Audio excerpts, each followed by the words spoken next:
Welcome to Born for the Trades, a home service podcast. I'm your host, Mandeep. Today, we have amazing guest with us, Mike Agugliaro.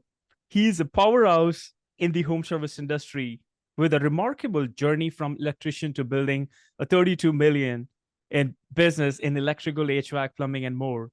After selling his company to private equity in 2017, Mike didn't stop.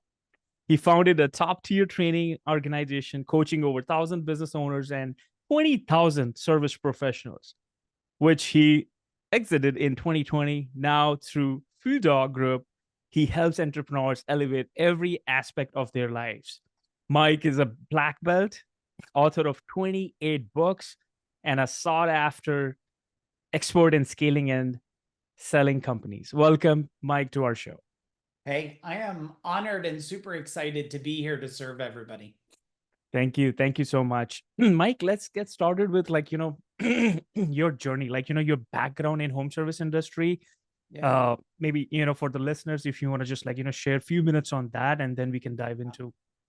Yeah, and I don't know if my story is much different than everyone else, but I'm a kid that's been on his own since I'm 15 years old. I always say I'm a survivor of a pretty tough family divorce. My mom and dad Wow. got divorced. So I ended up on my own at 15 with my 17-year-old brother. And I went to a vocational school because there was like a conveyor belt. College, college, college. You, Mike, nah, you're a plumber, electrician. Mm-hmm. So I went to school to become an electrician, and I graduated in 1988 from a vocational school in New Jersey. And I Yeah. started working for people. And as I was working for people, I thought, you know what? Every boss I had was an idiot. Uh-huh. I'll start my own business. So I did, and I ended up being an idiot, just like my bosses, right? Mm-hmm. Because it always looks easy, but I didn't know how to run a service company. So as an electrician, I worked a lot of days, 6, 7 days a week. I climbed in attics and crawl Mm-hmm. spaces and anything anybody needed in residential. Now I did residential, commercial, industrial. I wired Sleepy Stores, TGI Fridays, Wendy's, industrial plants, Wow. and ended up with, getting my inspector's license. But there was a moment in time, and a lot of the listeners probably have a similar moment, where everything had to change. And I'll share the turning point real quick because I'm hoping if some of the dads are listening or some of the people listening could relate to this. I Sure. remember my son was born, and him and my wife were in the hospital. And I've been with my beautiful wife Jennifer Mandeep since 15 years old. Oh, And wow. so, yeah, and I'm level 54 now, so you could do the math. We got over 38 years together. That's And amazing. I remember going home, and I was building one of these, these gliding rocking chairs so that when she comes home, she could breastfeed and do it. Matter of fact, we just brought it upstairs. We still own this thing 25 plus years later. And I Wow. remember putting it together and sitting in it and just breaking down crying and going, oh my goodness, I'm going to be like my dad. I'm going to miss all kinds of stuff. I'm not going to be around for my kids. Mm-hmm. And in that moment, I knew I had to start making a decision. And the second turning point was I had a business partner in the business, and he came in one day and he said, "I'm I'm done." Oh, wow. Now, we used to eat, Mandy, we used to eat these things off these lunch trucks. Yeah. I thought he had a case of the craps or something. I thought he was just going home for the day. Yeah. He was done. He meant he was done. And that made us make a turning point. So I'll shorten the story. From there, we knew that we had to learn from people that knew how to do this. So we took the company from under 1 million to 32 million in less than 10 years. That used to be impressive back then. I mean, we had 165 trucks, 200 employees, double-digit profit. And I sold it in 2017 for a sign my name and walk away, and never went back. Mm-hmm. And for a very high multiple. Now, like I said, in 2017, this was impressive. We were tracking for 40 million. So in my world, and I don't want to offend anybody, but people that are doing, 50, 100 million, it's so doable today. It's not a mystery anymore. It's a math equation. But in 2014, Mm-hmm. I got really tired. And I don't know about you, you talk to really good blue collar people, and Yeah. you're telling them how good everything's going for you, and they're giving me life is suffering. They can't hire, and their back hurts, and their Yeah. wife's mad at them. And that's what made me start an organization called CEO Warrior. Yeah. And in 5 years, we were coaching over 1,000 business owners. We had over 20,000 tradespeople come through our trainings, and we were doing 35 3-day events a year. It's a lot of events. We had a 10,000 square foot building, and the organization is still there running, and a lot of people are in it. And if anybody's looking for a trade organization, maybe it's one to interview today. I think that was in New Jersey, right? Sorry. In New Jersey was our headquarters, but we Headquarters. had people come into our trainings from 5 different countries: Australia, New Zealand, Oh, Canada, wow. Impressive. Yeah. UK. We had people from all over. And but in 2020, I never sold a company. I grew into a different place that the world needed me to move. Hmm. And the world was calling me. So I built a lot of companies. As a matter of fact, this is interesting for you to know. In the last 36 months, I think we're at 68 companies that we supported, helped, gave knowledge to, sold their companies in the last 36 months. And 90% of those business owners became decamillionaires. So I believe I helped influence more generations than any other organization on the planet. And I didn't do it for recognition, and I'm not on here for recognition. I did it because everybody deserves a chance to be successful and live a life of, Yeah. freedom. And that's why I sold that organization in 2020, because now I'm watching through the pandemic, people are getting divorced, people are getting sick, Yeah. they don't know how to function. So my wife and a business partner of ours, Aaron, after I sold that company, I said, you know what, we got Yeah. to go change lives. And that takes us here today, where I grew FuDog Group 3.5 years ago, and we're saving marriages. People are getting healthier, they're reversing their age, they're no longer wanting to bang their head on the wall because they don't know how to function in this world of business and wealth. And I'm honored to be someone who serves the world. That's amazing. What a great story, Mike. You changing lives, and I think having impact on people's life, which is like great. And I think you're helping these company owners not just with the systems, processes like sales, like operations, but you are actually like changing their like lifestyle. Like you said, like reverse, like they're having like good overall health, and saving them from like marriages. A lot of like marriage, like divorces happened like during pandemic, uh like a lot, right? Because of like pandemic situation. But I think you bring a lot of like knowledge, and you're impacting a lot of lives. And I wanted to ask you, going back to the company that you sold in 2017, right? That you took from X to 32 million. what Yeah. what were the key strategies that led to this explosive growth? I will still say this is explosive growth. Yeah. And what were the strategies you followed? Yeah. So first off, great question. Thank you. Thank you. We never acquired any companies to do it, and we never had debt, which is pretty impressive. We always had a line of credit, which I believe people should have, but we never had to tap into the line of credit. So it was all organic. So let me give you a couple action items and go anywhere you want. Sure. First one, it's all about identity. And I learned this over years, because being a martial artist for 38 years, there's an identity that I took on through martial arts, and it's a word called mastery. And mastery is confusing, because people think, when they think mastery, they think the old kung fu series with the ancient guy on the mountain with the long white beard and Yeah. the cat eyes. Yeah. Mastery is just being better tomorrow than you are today by design. So number Mm. one, identity is important. You can't build a $5 million company with a $1 million thinking process. It You're doesn't right. work. Agree. Yeah.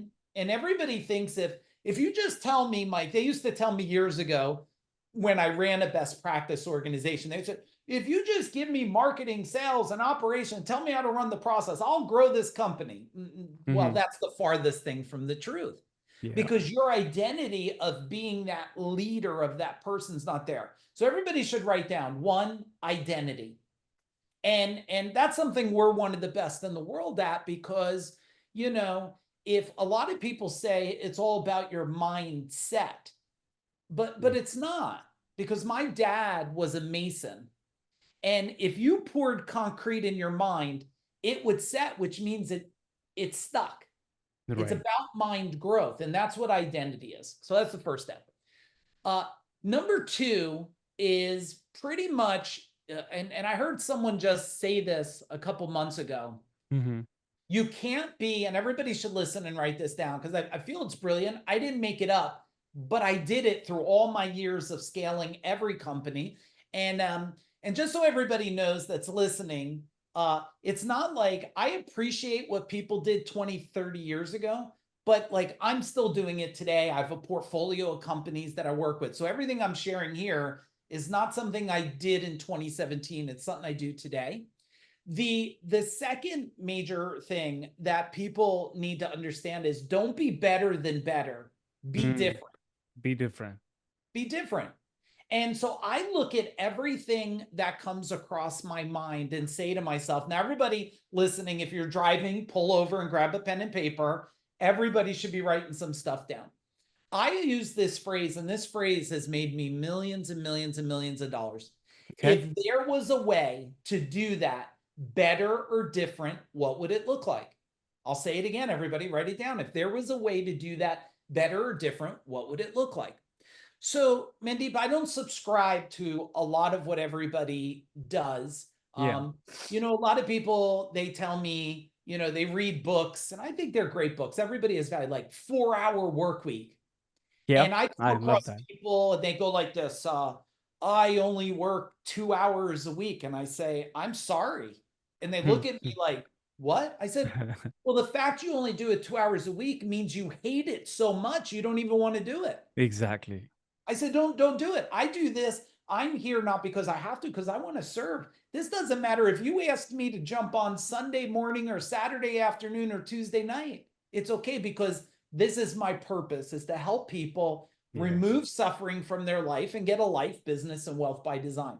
So number two, don't be better than better, be different. Number three, everybody talks about culture. And it's so confusing. They all think culture is we clap and hand out popcorn and throw a ball and stuff. Pool tables. They think that's culture. That's called fun. Yeah. Let me give you an exercise, and we can only go so deep on here. When you think about culture, it's not culture. It's, write it down, everybody, cultures. See, when I drew a name around myself. And then I said, well, what's the first culture? Well, it was my family, my wife, my beautiful kids. What's the second culture? And I had an overarching ring. Well, it was my employees, my team.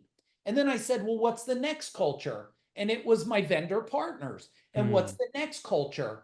Well, it's my clients. What's the next culture? It's the community. Yeah. Now, see, a superpower is when you understand the interlinking of all cultures and they're all aligned. So that's number three, culture. Number four, okay, marketing is important, and we know that. Yeah. But people, the way they think about marketing and what marketing can be, today, I think in the world, not the whole world, but a lot of it, marketing has become trickery, manipulation, ways to try to confuse people. Yeah. And I look at marketing as emotionally serving people from where they're at to where you would like them to go by an invitation. Yeah, I love that. Yeah, I agree. So marketing is not and I think people are marketing illiterate. Now, I don't think you have to be an expert. I don't, like, if you ask me how to log into Google, and this is funny, Mandeep, I was on all the software systems, and I was with Service Titan when they were 7 employees. So like, oh, wow. I'm at the beginning of a lot of the people that people see here today. I'm at the beginning, and I don't want to take credit for them, but I believe I helped impact and influence a lot of these You organizations. did, you did, and people know it, and people have been like, telling us, like, me on social media that Mike is the GOAT, right? You have done a lot of work initially with these companies like Service Titan, so that's Mm. amazing.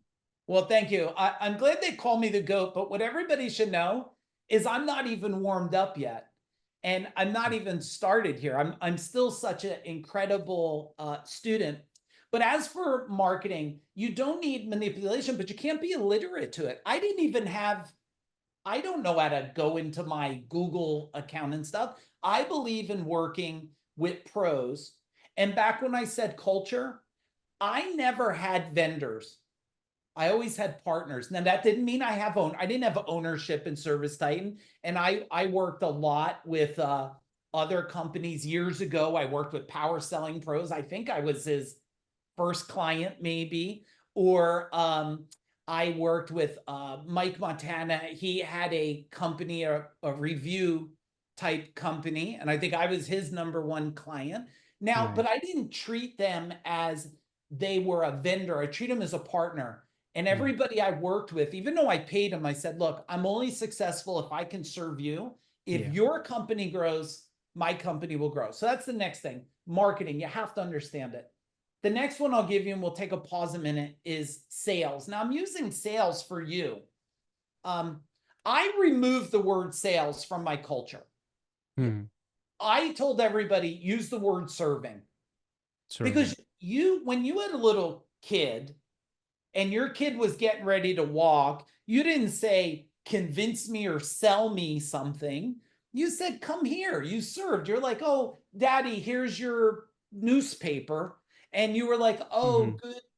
good boy, good girl, And you didn't say, hey, let me sell you to do that. And I think that's another one of the things that not only this industry, the world has become this trickery, like, oh, this here, you should buy this. This is a triple flux inducer. I'm like, Yeah. what are you talking about? Right. If you deliver world class, and maybe this is nothing new to everybody, but maybe it's a new perspective, you don't Yeah. have to do that. And that's why my company was never on Channel 7 News in a bad way. We Hmm. weren't written up. We weren't caught selling products people didn't use, because I didn't have a company. I had a movement. Hmm. And my movement, and let's make that another one for you to write down, movement. My movement I created when I owned the service company was to do service in the state of New Jersey unlike anybody ever experienced, with people. Now, my team that I had, all 200 of them, I had one key thing. I didn't want to make them better plumbers and electricians and HVAC. And I did plumbing, heating, cooling, electric, drain cleaning, one-day bathroom solutions, over $1 million in water filtration, over $1 Right. million in indoor air quality. One time we did kitchens, bathrooms, or not. Like, I know the gamut. Hmm. I wanted my team to be better people. I wanted them to be a better dad, a better mom. And when you talk to anybody that was in my world back then, or you see them on social media, you see them still, they still say, ah, you impacted my life. Not with money. I Yeah. impacted them because I cared about how they were showing up for their children. Now their children are, they're grown up, and I could see the Hmm. aftermath. So that's a small sampling of some of the important things. But here's what I'm going to tell everybody. Okay, there's not a one size serves all formula. This is not McDonald's here. I promise you. I know they want to compare. They want to say, oh, the E-Myth and all these things. I read them all too. Yeah. You got a system, everything. Well, I got news for you. That system has to meet a personality. It Right. has to meet a culture. A system in New Jersey, I promise you, is better than it is not better, is different than in Arkansas, Yeah. and it's different than in Vegas.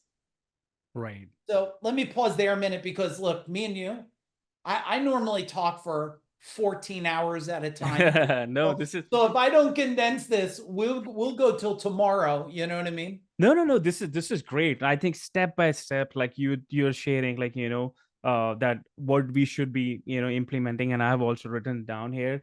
And I think this is really helpful. And I think becoming, the one thing that I really like when you said, like, becoming, like, a good person, you shape a lot of people. And I think the core values that we have in our company is like empathy, right? Be empathetic. And I think emotional intelligence, right? Emotional intelligence plays a big role. I think with like home service industry or any industry, right? If you have that high EQ, I Yeah. think that makes it very easier. Like, when it comes to like sales, we don't like, we never being salesy, we educate. And you mentioned that, we should use word serving, right? that's Yeah. that's really powerful. And wanted to ask you, like, what were the biggest challenges you faced while scaling your businesses, and how did you overcome? Because a lot of people, they have been facing too, and want to hear your thoughts on that too. Yeah.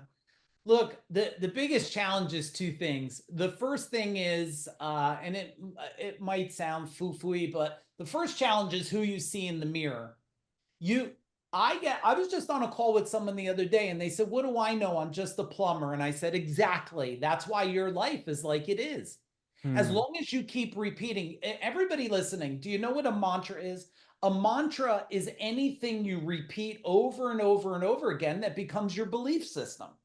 Yeah. So one is the mantra that you're saying. So the second thing is every every problem you solve does create another problem. It does. And so you grow your service company, you invest, you do things that no one else is maybe brave enough to do. You wrap your trucks. You've like a lot of people today, they don't know the old school. Like old school is like, I remember no phones. I know before beepers, right? Now Hmm. I know not like my grandmother who knows, when there wasn't any phones at all, but like I remember the day your beeper went off and you had to find a payphone. Like that was hard stuff. But today you have to you have to be willing to expand your company, because the resistance comes because everybody in the market has an opinion about you. Yeah. You're too big, you're too small. If you're big, you charge too much and you're a hack, until you become big and then you're a brilliant superstar. Hmm. And so that's a resistance that you have to learn to deal with. Now, how did I deal with that? I created this thing called hiring experiences, Okay. not hiring days. People got it all. Like, no one wants to go to a hiring event. No one walked up this morning and go, "I'm going to go Hmm. to a place, I'm going to be uncomfortable and shake someone's hand and hope they hire me." Like, who's going to that? Yeah. Created this thing called a hiring experience. And what it was, and I'll give everybody the secret sauce, we would invite 50 people and they all thought they were coming for a one-on-one interview. Hmm. And a Okay. lot of times when they're waiting outside our building, I would be out there. They didn't know who I was. "Oh, how you doing? What are you here for?" And I'd build rapport with them. And then we'd shove them all in a room. And I got a point to this. So hang on. I'd shove them all in a room, and then I would come out and they would go, "Oh my goodness, that was the owner." And I'd Hmm. make a joke, "Welcome to American Idol." And in an hour, I would interview 50 people. My biggest was 75 people. And I invited everybody. I didn't care if my competitors were in there, because there was something that would happen. And I had competitors in there and I heard the story. And one of my guys told me one time, my guy said to me, "Hey, psst, psst, that's Hmm. so and so. He owns a company." I said, "It's okay. Let It's him have a okay. good time here. If Yeah. anything, let him take this and go back and be better." Right. Right. So what I heard after that, the guy went through it, and at the end, he came up to me and he goes, "I'd like to introduce myself. I own this company." I said, "Welcome. Did you did you get a candy bar and some popcorn and a thing?" And he goes, "Why are you being so kind?" Yeah. I said, "Because it's not a competition. Hmm. Only you are in the competition. I'm in the serving." Love that. And he would go, and when he was at the supply house, I heard this because one of my guys were in the supply house, and they heard someone talking about my company. "Oh, they're big, they charged him." And the guy turned around and said, "Listen to me. I went to his hiring experience. I met him, and if you don't know about him and Hmm. You should go and meet him because he treated me in a way I never expected. There you go. And I did that all the time. Sometimes we would get people that, because in the industry, they don't know how to charge. I hear it all the time. They don't know how to price. And I would see somebody and I would take, hey, it's so-and-so. I own gold medal. Do yourself a favor. If you know I was there before you, just triple your price. You're going to make more money for your family. Yeah. Like, let me help you get your pricing where it has to be. It's probably not going to be the same as mine because, I had 165 trucks on the road. My cost is a little more than yours. And every market is different too. Yeah, every market's different. And anybody, and look, I'll probably bust some bubbles here of some of the legends. So let me do it. Okay. Anybody that says just raise your price, I would tell you ignore that. That's the most dangerous, unethical, unbusiness decision you could ever do. And I've been saying this for, decades now. Why? Well, let me tell you something. If you got to go in front of the court of law and justify something, you do not get a slap on the wrist for ignorance. Okay. And you go, well, I charge $14,000 for a furnace because this company does. No. You charge because you know how to charge because you did the math. And if you don't know how to do the math today, well, look, me and you, right? If we had AI like we did, 10 years ago, I mean, come on now. How much people want to tell me it's difficult. And I don't want you all to after this, watching this, I don't want you all to go send me middle finger emojis on Facebook. Okay. I love you. I'm just saying when you look at all the things today, you could be a 2-truck company and look like you have 200 trucks for a penny. So the next thing is the resistance is the noise you're hearing from other people. Right. And it's my pet peeve is we're not against each other. Yeah. We're with each other. And I know a lot of people want to say it's like this trades brotherhood, but that's never been my experience. It's been against each other. And that has to stop out there, especially with this economy. Together we're strong. And you know what? This is great for you to know. When I started a coaching organization, okay? When I started it, I started with people in New Jersey, in my backyard. I had 8 of them. Oh, wow. And every one of them started coaching with me. They said, I don't understand. You're teaching me everything you do. I said, well, first off, let's get clear. It's hard to catch a freight train, right? Yeah. And the fact I'm teaching you, you're going to make me better and make me want to move faster. And I want you not to be behind me. I want you to be next to me.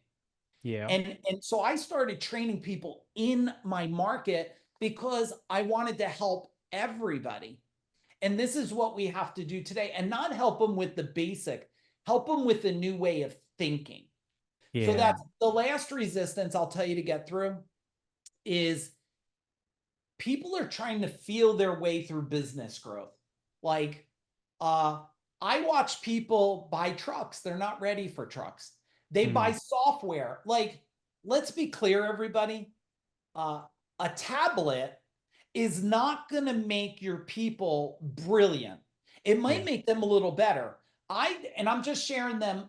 First off, everybody know I did all these mistakes. I'm just trying to cut the learning curve for you. When tablets came out, and it's interesting, Mandeep, this is how long I've been doing it.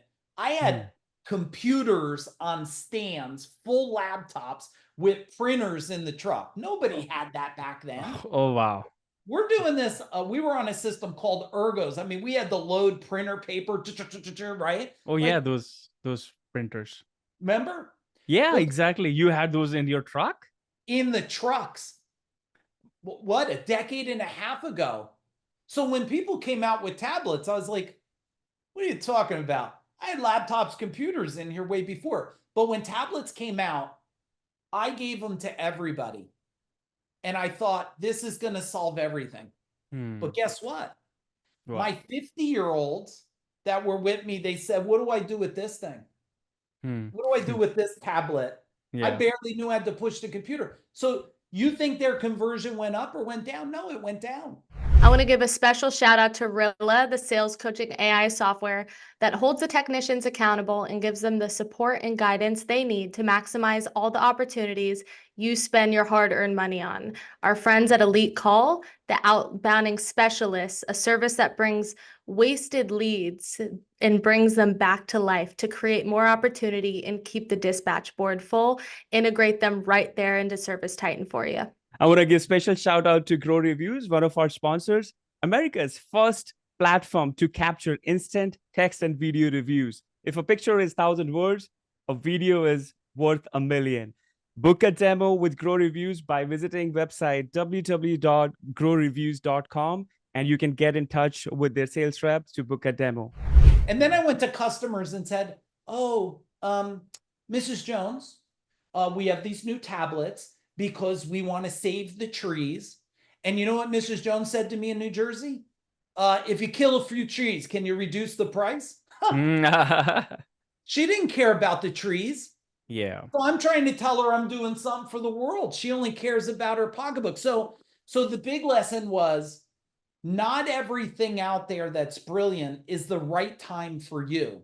You have to do the right thing at the right time. And the way to do that best is ask the right people, is now the right time? Exactly. I love that. And I want to add one thing is like, there are so many home service owners. And I think it's like, there is like, buzzword going on, Service Titan, get on Service Titan. But like, the guys, those who have like only 2 trucks, 2 men, and they cannot afford to have Service Titan. But I have seen they have actually signed up for Service Titan. You can go with like, House Call Pro, Jobber, like, those are very good for, the companies like at your scale. And then once you grow it to the next level, then you can actually go fancy with like, you need a better system, better software. I think you're right on that. Mm-hmm. Hey, in 2000 and let's see, 88, probably maybe 2004 or something. Let's just say over 20 years ago, I was doing over almost $1 million on what? QuickBooks and some paper invoices. QuickBooks. Mm-hmm. Today, you could be $1 million company in a station wagon with a magnet on it. It's not, Yeah. And I agree with you, because one of my other pet peeves is, we have these, let's go back to sales. So someone says, I'm going to teach you objection handling. Okay. So I always say to them, okay, you hired a sales expert. Great. Did he ask you to look at your marketing? No. Did he ask you who your avatar is? No. Did he ask you what your normal client is? No. I said, what's he going to teach you? Are you trying to sell gold to like to Walmart customers? Now, I'm not saying don't buy at Walmart, but Walmart customer is probably not buying a $10,000 mattress to sleep on, right? So I'm trying to teach you an objection handling, and you're attracting a customer that's a coupon cutter. Now, I'm not saying don't use coupons. I'm saying you don't even know who you're attracting. Most companies, almost every company listening to your show here, and thank you for having me on, can double, if not 3 times the size of their company, just doing what they're doing better. That's it. Let's face it, people are doing marketing, and they say to me when we do, because I do all kinds of partnership equity and all kinds of stuff. I say to them, they say, oh, well, are you going to give me money? I said, I'm not giving you no money. They say, why aren't you giving me money? I said, because you'll get fat and lazy. Yeah. I'll show you how to produce cash immediately. Because when I look at your marketing, and for some people listening, maybe this isn't brilliant. For some of you, you're writing a lot of notes and you're sending Mandeep, thank you, fruit baskets for this one episode. Yeah, I'm sure. Yeah. You could use a few fruit baskets, right? They should send it to you. Yeah. Yeah. Look, just changing sometimes in your marketing, the copy, the picture, the way it's presented, talking to the exact client. I could take somebody's marketing, whatever they're spending, and double the effectiveness in 1 or 2 moves, just like you. You're brilliant at all this, but people are struggling. I need more leads. I need more people. No. You don't need more leads. You need to understand what's keeping you from the leads. Exactly. You don't need more people. You need to level up who you are as a human that attracts those people. Exactly. Yeah, I think people I think they don't look at like, their work culture, system, processes. And I think most of the companies, those are maybe doing 500,000 or less than 1 million we have worked with. They're just going after like leads, leads, leads. But you're right. You gotta look at like, a lot of other things to attract like, more customers. You're right. But everybody, you know what they're attracted to? And look, everybody has value. They're attracted to motivation today. Hmm. They go, oh, I watched this speaker. He said, grit it out, stay tough. Oh, yeah, I watched a lot of people go broke that way. Hmm. This isn't about grind and grit and endurance. This is about skill. This is about skill sets. And motivation temporarily made you feel good. Transformation created permanent results. And we're addicted to the dopamine of motivation. You go to these events and you're like, yay, oh my goodness. And I always make a joke. You think if you kiss the lizard's feet or rub elbows, I'm going to be, no. If you are not leaving with a blueprint and leaving with a plan, you know what you had? Netflix in person. Exactly. Implementation is everything. Taking massive action is everything. And I think joining all these events, that's great. But if you're not going to take any action, nothing is gonna move. And then they tell me, for years they used to, oh, I'm going to Vegas to the Lennox thing. You're not going to the Lennox thing to learn anything. You're going there to escape your life and tell your wife you're going to learn. So don't, come on. I had over 20,000 majority men come through my training. Don't give me a story. I never went to those Lennox things. You know why? I told the rep, okay, after that thing, come see me, show up for 1 hour. I want to know the top 5 things and how to implement it and how I could either make money, help my employees more, help my customers more. So in 1 hour, I did what they went away and they lost all kinds of time. And then they say, oh, Mike, I don't know. How'd you do things? Well, I did things because, and I'm not saying never to go to these things. I'm saying if you're going to go, you better already implement things while you're there, which is, we always say, delegate to elevate. Right. So when I'm at events, I'm like this. Okay, team member, do me a favor, put this in action. I'm listening. And that's how we even function today. When we do a training or we go somewhere, we start, and this is a tip for everybody, so write this down.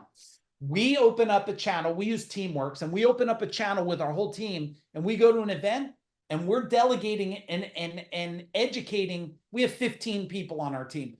We're educating all 15 while I'm at an experience. So when I come back, the wheel's already moving faster. Yep. That's the way to do it. Thanks for sharing, Mike. And I think I want to touch base on one more thing. It's a buzzword going on, like, people are selling their companies, which is great. Like, if you're making good money and you want to exit, sell it to private equity, right? So for home service business owners looking to attract private equity investment or any deals, what should they focus on to make their companies attractive for acquisition? Yeah. So let me give you all something that I learned. And if this isn't worth, and you don't have to send me a fruit basket. If this isn't worth $1 million, it's worth mega millions to you. I learned it after the first deal, and I'll talk to all of you. So after I did my first deal, what they do, those of you that don't know, that never sold, they put together what they call a pitch book. And the pitch book is a book that they send out to all these people who are looking for a company to buy. Okay. And through that process, I said to myself, and I sold great, and a great company I sold to, I said to myself, okay, there's a big lesson here. Don't build a pitch book when you're ready to sell. Build a pitch book right now, years before you're ready to sell. So all of you should write a note. And even if you don't understand it, maybe Facebook message me or something. You should write down, build a pitch book today. I don't care if you're one guy in one truck, because first off, the pitch book gets you to understand the dynamics.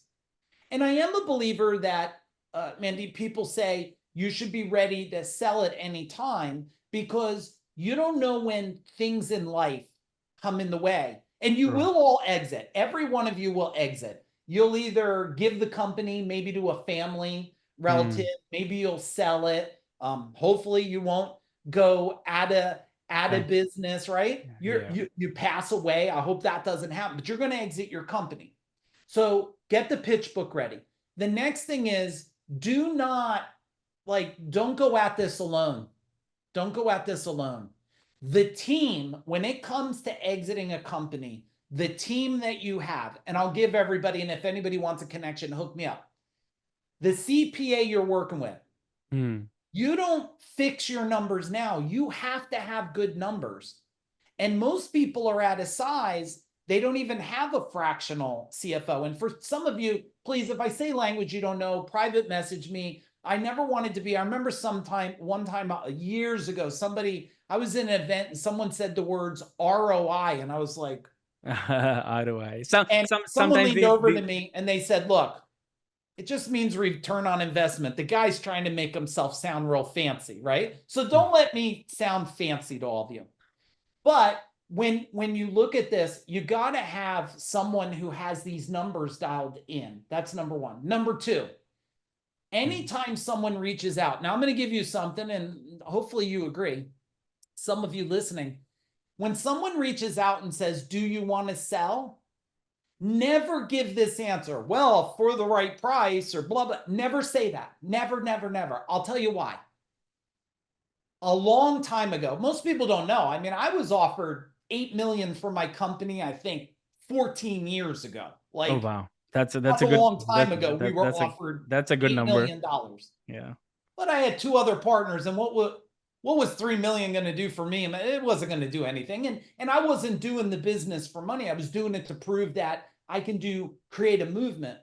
Yeah. The reason why you don't want to have that answer is because I said that to someone, and then all of a sudden someone came back to me and said, hey, I heard you're selling the company. I said, what do you mean? He said, well, so-and-so was at a supply house talking to someone and I overheard it. And I went, oh my goodness. Now my whole company is asking me, are you selling? Are you selling? So one, if anybody comes to you and say, are you selling? The answer is no. I'm having so much fun growing this. I'm going to double, if not 5 times the size. You'll thank me for this. The next thing, if I didn't say, you need I'm a big believer in a broker. Yeah, I could sell my own house and I could try doing the work to save what? I'll save $40,000. What that person does that they're the best in the world at, I could be doing time to make 10 times the money they make selling a house or even a business. Right. So you got to have a right broker. And the last part of that is you got to have a right attorney. Now, when you build a company, and we'll just talk service companies for now, but it applies to everything. People are building a company as a box. And I watch people do this every day. They rebrand their truck. Bob's Plumbing. Okay. Right. Great. But we're not in the day of one-trick ponies anymore.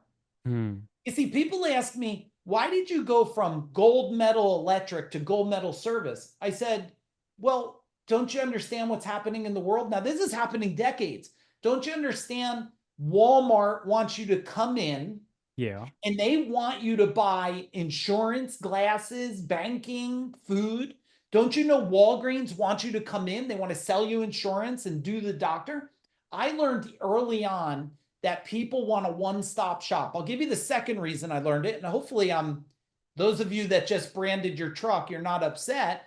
But the other thing I learned, I went to one of my customers and I walk in, they want me to look at something and I go, who redid your kitchen? Yeah. And she goes, oh, sorry about that. The plumber that I hired had an electrician and a carpenter on staff. Yeah, there you go. And I said, okay. Yeah. Look at how much. So I watch these companies that are doing branding and they're doing, and I'll get back to the selling because there's a clear point here. They do Bob's Plumbing. So when I sell it, I could only sell it on what plumbing it will do. Versus, let's say Bob's Service does plumbing. And then when I sell it, I can go, because selling is, most people are selling for what the company will give today.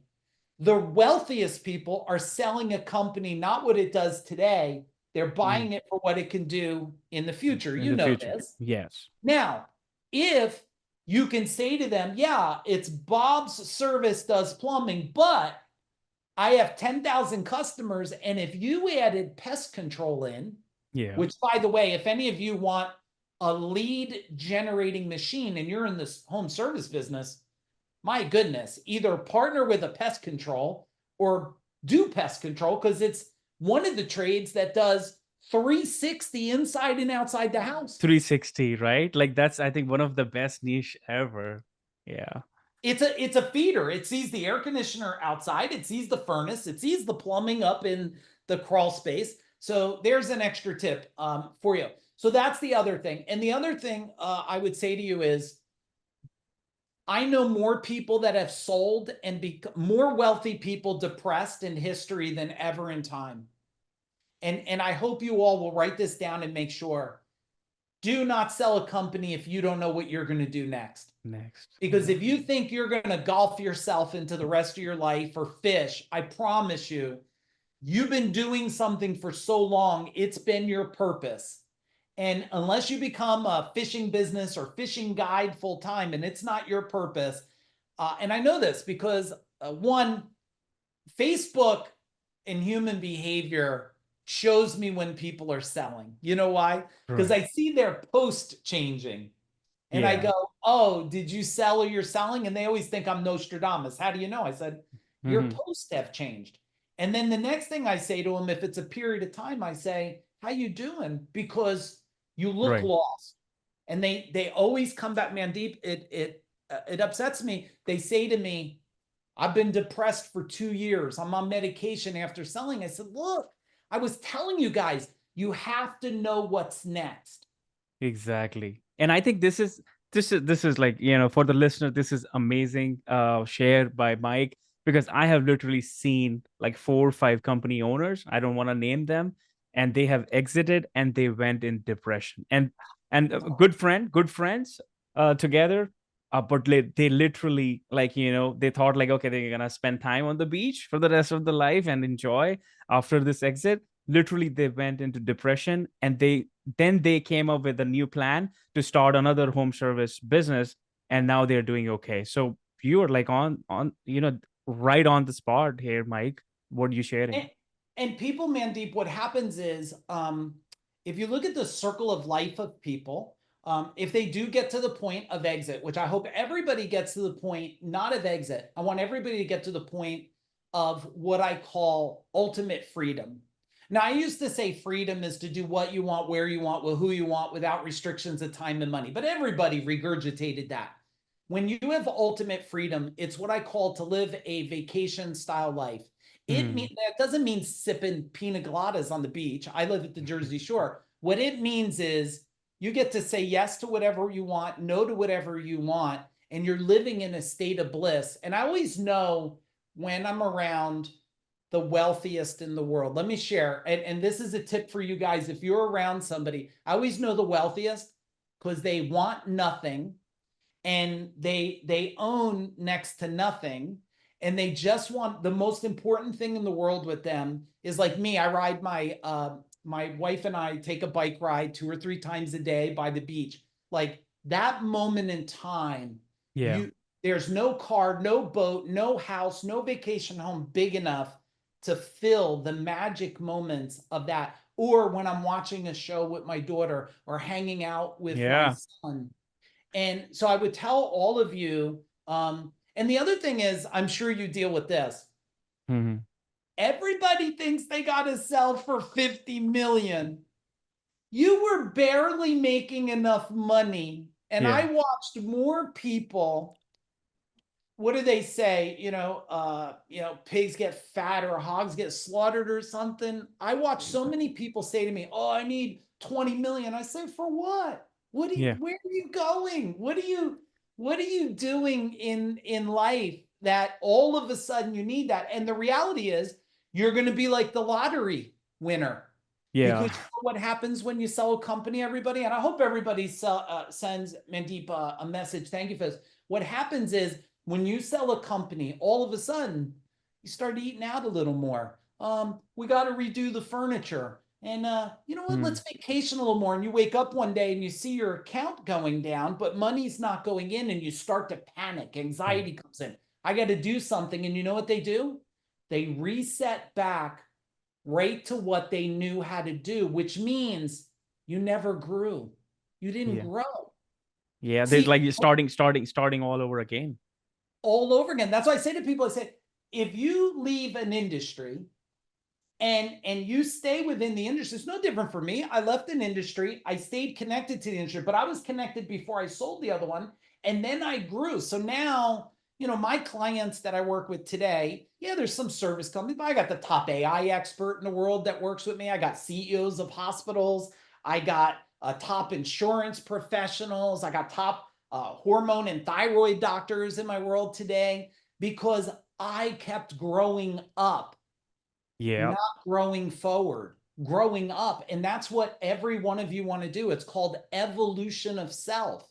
Right, right. And Mike, I want to ask you, and again, like, for the listeners, like, I think they will get more clarity on this. Let's say two companies. Company A, they are doing 50 million, which is a fancy number, 50 million in revenue, but very poor on EBITDA, right? You say EBITDA? Yeah, EBITDA? EBITDA. Yep. EBITDA.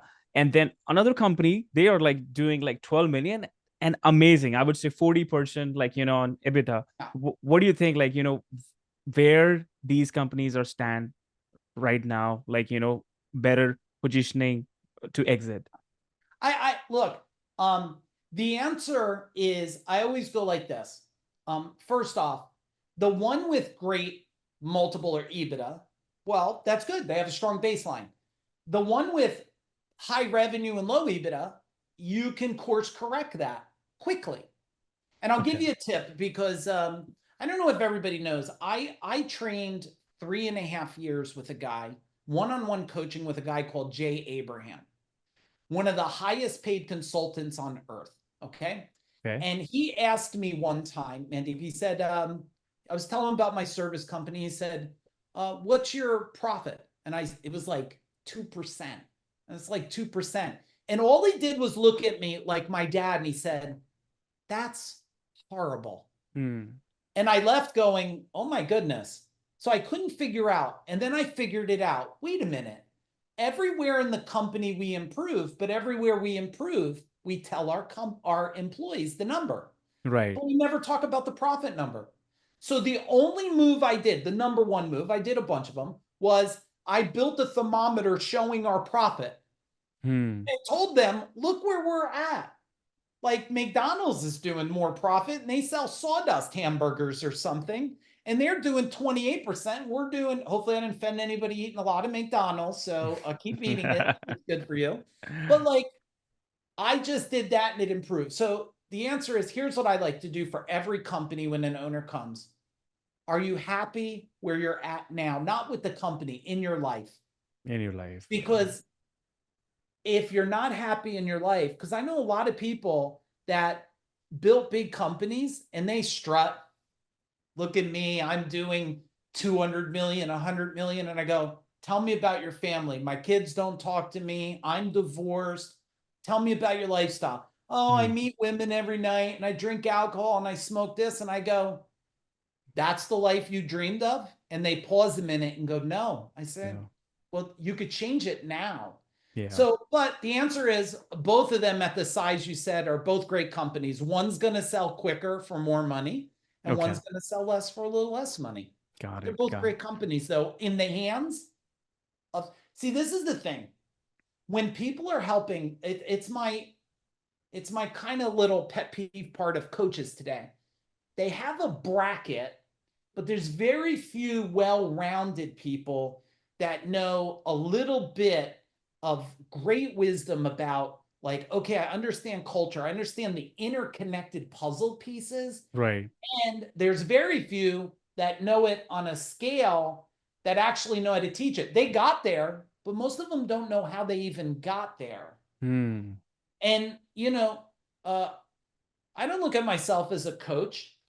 I look at myself as a wisdom resource to impact people's lives, because just so everybody knows, that the knowledge age, it's already here. So knowledge is pretty much useless today. I was just putting this together the other day, because in technology, knowledge is abundant already. Right. Now, wisdom is not. They're coming to you not for knowledge. They want wisdom. Yeah. And we're in the age where everybody should really be investing in their people to raise their level of wisdom. And then you'll remove all this, oh, it's, tough with employees and no one has ownership and everyone wants to leave at 4 a.m. Everybody had those excuses until they grew up. That's great. This is like massive. Like, a lot. I think we might have to do like, a couple of more episodes. You have like amazing knowledge, Mike, I'm all in. that you have like, shared like, about like your journey and, the businesses that you had and over like about like CEO Warrior, FuDog, and on the like, buying, selling companies. Great share. I hope like, listeners, you are enjoying it. I hope you have taken a lot of notes. I want to wrap up this episode with last question where I have seen a lot of like, technicians, they want to become entrepreneur. They want to be their own boss. So what advice do you have for home service professionals who want to transition from being a technician to a business owner? Yeah. So let me save everybody a decade of pain and suffering. So everybody tries to take you from technician to owner. And I think, maybe the business owners today aren't going to like me saying this, but I'm going to say it because I'm a guy that helps even the odds. I do believe if you want your destiny in your own hands, where the future's going, you have to be your own owner today. I do believe that. And I also had a lot of my employees became owners at time, and I didn't crap on them or hurt them. I supported them because, the population, despite what you think, at least in the US, the population is not going down. It's still going up. Right. We're not building less homes. We're building more, which means we are creating more capacity for everybody. What I would tell them is the sooner everybody on here, everybody I'm going to talk to, becomes what I call a wealth investor. Now, hang on, everybody. Everybody thinks when I say wealth investor, oh, I don't have money. It's not about money. I bet a lot of you listening, nod your head like we can see you. Do you have children? Yes. A lot of you are nodding your head. Do you invest in love and relationship with your children? So that's wealth. That's love wealth, right? What about your health? Do you invest in your health? That's health wealth. Well, see, when you looked at yourself as a wealth investor, you will go past this technician to owner, operator. You'll just sit in that level, which means you're always going to be thinking at a higher level. What would a wealth investor do with this employee? What would a wealth investor, if a wealth investor was going to buy his first truck, what would he do? He would find an expert and ask them. What do I do when I'm going to buy something? I go to my accountant who's an expert and I ask them. Yeah. So if you could get in a wealth thing, the other thing is don't try to build a plane in the sky. That's horrible.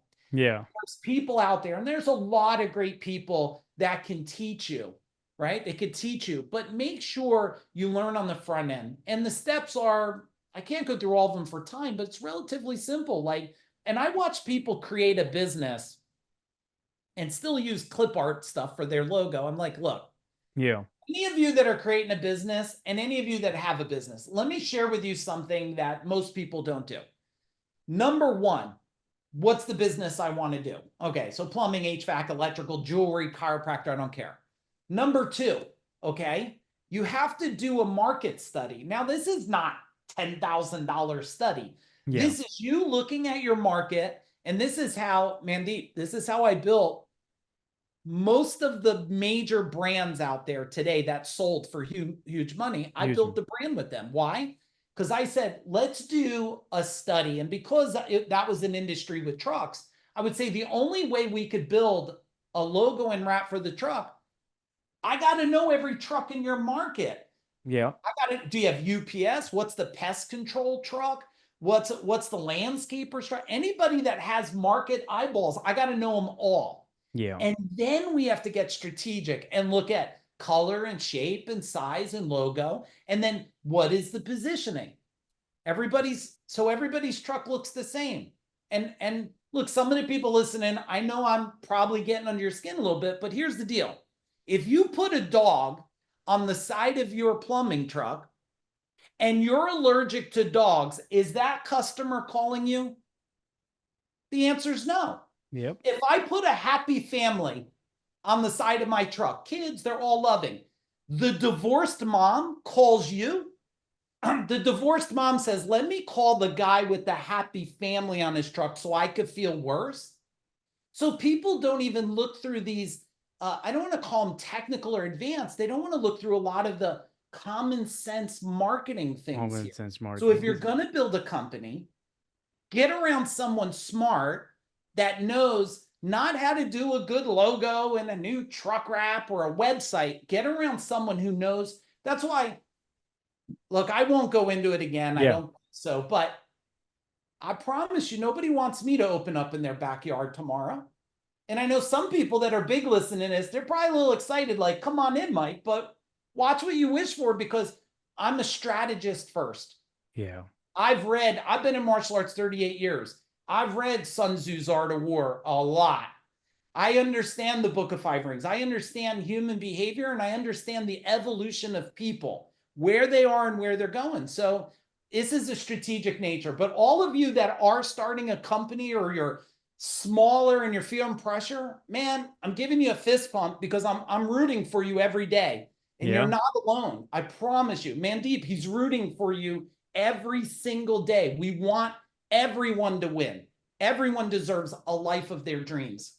Yeah, absolutely. This is, I think one life, and we should go after our dreams, but gotta be like very strategic here. Do your research, like you said, right? Not just like, having a logo and have a website and just look for like, lead generation. I think that's what like everyone chase for. But you're right. Strategy, research, and then, deploy your strategy, not just like having just strategy on the paper. Implementation is everything. Thank you so much, Mike, for coming on our show. And you have like, shared amazing knowledge with all of us. I hope the listeners, they enjoyed. They took a lot of notes, and now I think it's time to implement few things.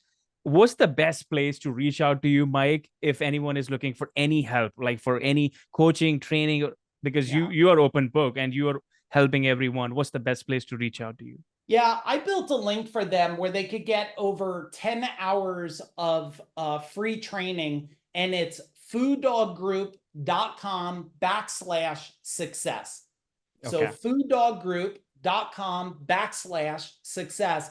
And I put together 10 hours of strategic training to serve you at any level that's going to help you elevate your life, your business, and your wealth. So if you go there, that's a great start. But also find me on Facebook. Like, let's be friends. If you private message me on Facebook, it's me. It's not a robot. It's not an AI. I care too much about you. It's going to be me responding to you. So don't make this a drive-by. And please keep listening to this podcast, because this is it's guys like Mandeep that are taking this time. And this takes time to do this. It's guys like him that are sitting here going, I want to help all of you. So thank you for being who you are. And it's my honor and privilege to be on here with everyone today. Thank you. Thank you so much, Mike. It's giving back to the community, like Trades family. That's why we bring people like you on our show to share this amazing knowledge. And we travel across the country to meet our clients on our dime. I think no one is doing in the country or in the world, but I think it's all about relationships, empathy, and that goes like, beyond everything. Again, thank you so much for your time. And we will link everything in the description so that people can reach out to you on Facebook, or I think I'll ask for the link again, and we'll just like, add in the description. Thank you so much. And thank you to the listeners. Thanks for the amazing love and support that you guys are giving it to us. We'll look forward to see you on the next one. Thanks, everyone. Thanks, Mike.